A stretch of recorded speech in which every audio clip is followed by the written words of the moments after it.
Hello, welcome to my first proper video on YouTube. You might have seen some of my stuff on TikTok, but I thought I'm going to start making a longer, more detailed time lapse and do a little bit of commentary over what I've been doing. So, new series, we're doing GT3 cars, but with iconic MotoGP and Superbike, British Superbike liveries. Some really cool liveries in both of those series over the years.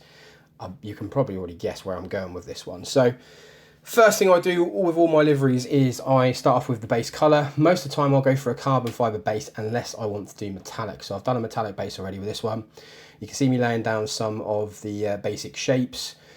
I change the projection on all the shapes. If you don't change the projection on the shapes, you get a horrible kind of like jaggedy line around like the wheel arches where it doesn't completely cover it.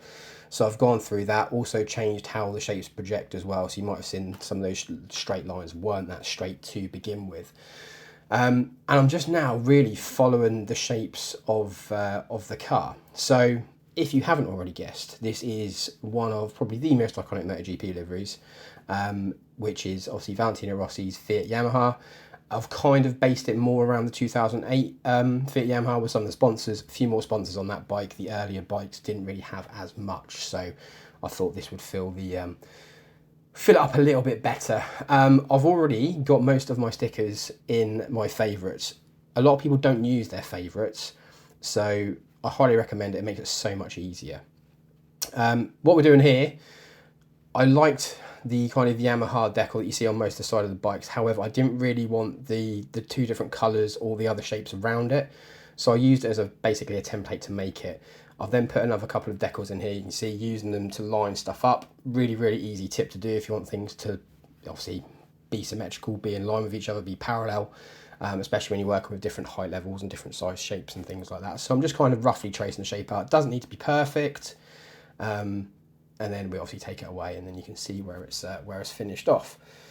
I've kind of tried to follow the basic shapes of the bike as best you can, obviously, with a car. I'm not sure why I went for Ferrari. I don't know. In my head, I know Yamaha is a Japanese manufacturer, but in my head, I always think the Ferraris go really well with the Yamaha liveries. I've already done one of the retro yellow and black liveries on the Ferrari, and it looked really good. So I thought I'd stick with that. Here, I was going to leave the roof blue. So I was changing again the projection, changing the depth of some of the decals so it didn't go underneath that kind of bar across the roof. I come back later and I completely changed my mind again, which is something that I encourage you all to do when you make a livery. If something doesn't look right, don't be frightened to go and change it. You can always hide your layers so you haven't got to go and redo everything. This is a perfect example.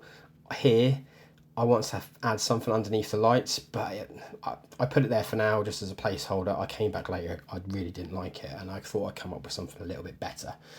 Again, I'm now kind of basing the bonnet on kind of the front fairing section around where the windshield is for the bikes, and making the kind of the bonnet that aspect of it. It uses kind of these thin lines to kind of mask out some of the decals. Ran into a bit of a problem with the vents on the front wing here. I didn't like how the white was sitting and overlapping on some of it, so I did search for 296 to see if any vents were already pre-made. There was one, but it wasn't perfect. It kind of was a little bit too big, a little bit too clunky. So I just went and manually done it. A little bit time consuming, but you normally end up with a better product if you do spend that little bit of extra time doing this sort of stuff. Is it perfect? No. You can obviously get things pretty close in Gran Turismo, but there are always some edges. If you zoom in far enough, you're going to notice some imperfections and stuff like that. But it's kind of got to a point where it's as good as I'd like it. It's good enough what I'd pass off as a livery that I would use and I would make for other people as well. So then moving on to the bonnet again, like I said, carrying on with the theme of trying to make the front fairing. Again, you'll see here, I do a few different things to try and map it out using basic shapes. I changed some of these shapes as well, changed the angles of them later on. Again, I wasn't quite happy with how it was to begin with. Made a few adjustments, and then overall it worked. I think worked much better. This whole thing I'm now doing here, again, complete waste of time, but unless you try these things, you don't know. This livery was completely done on the fly, on the game. Sometimes I will sketch stuff out beforehand. if I kind of want to put a bit more time into an idea and really think about it, especially if I'm making a livery for someone else or someone who is paying, which is a service I do provide. So if you do want a really, really cool livery, if you want to have a look at any of my work, if you follow my Discord, all my stuff is on there. If you follow my TikTok, videos of all the stuff I make are on there as well. And if you like my stuff, you'll know you get a good product. Just get into contact me on Discord and we can go from there. So you can see I've changed the bonnet around here. Didn't like it. Using the shapes of the car more effectively is a good way to go. If you are someone who struggles with your liveries, use the shape of the car to your advantage. You can make some really, really cool, simple designs that are really, really effective just by following the shapes and curvatures of the car. And it makes it look like it's, you know, moving when it's standing still. Here, why has Gran Turismo not already implemented a feature where you can just duplicate one whole side in one go? Painstaking process, but I always tend to make one side first, at least the base graphics. And then I will go and duplicate it all once I'm happy with it, rather than having to go back and find multiple layers if I need to go back and edit and change stuff. The editor's not too bad trying to find layers you've used beforehand on cars. Helmets, different story, but it's not too bad when it comes to this. Now the fun bit, now the decals. So I always like to make my cars look like they belong in a real series. I think it helps with realism. It helps make your designs look much better. My go-to is always the GT Challenge. I really like their number boards and their brand and the sponsors. It works really well. It's what I used on all of my tool series, if you've seen that. So we started off with that, started off with the banner. Again, keeping sizes realistic. Okay, I don't tend to rotate my number boards very much, only to suit the shape of the car. So it works really well at a slight angle. Otherwise, I'll keep it straight. Rule of thumb for most number boards, depending on how they've been made and uploaded into the game, around about 30% is a decent size. You might have to change it a little bit on bonnets and stuff to make things fit. This bonnet's a little bit small for Space Central. The Lamborghini is also really, really small central, so you do have to tweak it a little bit, but go for sizes that look good and don't oversize your decals. So all of these decals are in similar positions to the bike, but I'm just conscious to not fill the space. I'm leaving space around the decals. I'm letting the colours behind them sit and make them stand out. So that black section there I've just made, there was too much white for my liking. There's not really that section on the bike. You could argue that's where kind of the rear swing arm and stuff is, and the tyre, but a little bit of black just helped break that up a little bit and also allowed that Acer logo to stand out a little bit more. Again, adding some more decals here. Again, really small. I'm not filling all the space. I'm letting the blue work behind it. One of the things that I don't like about a lot of the liveries that I see personally is just the size of the decals is way, way too much. Obviously, we had to put the traditional iconic 46 number. I did go for the older style colours that were on this bike, but I just think the newer one with a slightly more vibrant and greeny yellow stood out a little bit better. So I went for that instead. Again here, I'm trying some different stuff, don't like it. On the Ferrari, you get a weird wavy line there at the top. I'm not sure why, but I went back and just left it black. Again, checking all my angles, there were some little white bits there that were visible where it hadn't projected all the way around the car. So just changing your projection, changing your angle you're looking at it, aligning with camera helps get rid of some of that. And you can see I'm doing that here with some of the 46 that's poking through. This Acer logo also pokes through. Couldn't change the projection, so I added another layer and changed the projection on that to hide that up instead.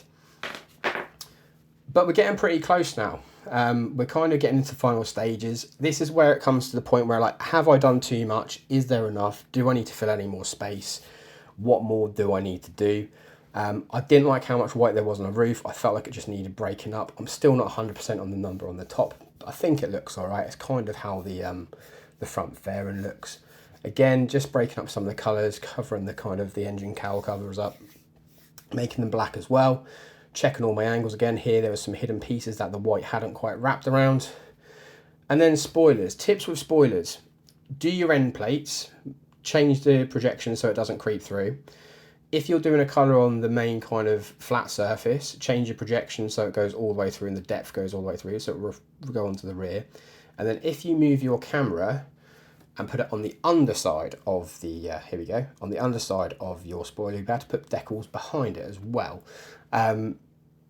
Little tricks some people I don't think know about. A lot of you might, and obviously teaching you suck eggs at this point, but yeah, really, really cool. There used to be a workaway around it when you used to duplicate a decal and then flip it and change the projection so it went all the way through, but this works much better. It's a much better way of doing it. I don't know why on the Ferrari, but if you struggle with the Ferrari 296, the rear section is part of body 2, the bonnet, effectively. And you don't get an option to change the projection to the rear view. You have to manually move the camera around. So if you're struggling to think, why can't I paint the back of my Ferrari? That's the issue that you might be having. But we're almost there. A few little more stickers again, small logos, nothing big. Add my logos on so we know who's made it. And there we go. If you do want to download it, it'll be on my profile. All I ask, if I do leave it open, I'm going to start locking some of my designs because people keep taking my logos off. If you are using my designs, all I ask is please leave my logo on just so people know who's made it, unless you're a dirty rammer, in which case I don't need you representing me. But hope you liked the video, hope some of those tips were helpful. I'm going to do a whole series on iconic bike liveries. I've got some really good ideas in my head already. I'm thinking Repsol, Grassini, I'm thinking of Swan Yamaha British Superbike because that's one of my favourite bikes ever. But if you do have any recommendations, please let me know. Please drop them in the comments and I'll be sure to consider them and check out the videos in the future to see if I've picked any of them. Thank you very much for watching. Please like and subscribe while you're here. It will support me massively. And again, if you are interested in a livery, check out the Discord and join the community so you can share your ideas, ask people for tips, and you can see all of the work I've done so far. Nice one. Cheers, guys. Thank you very much.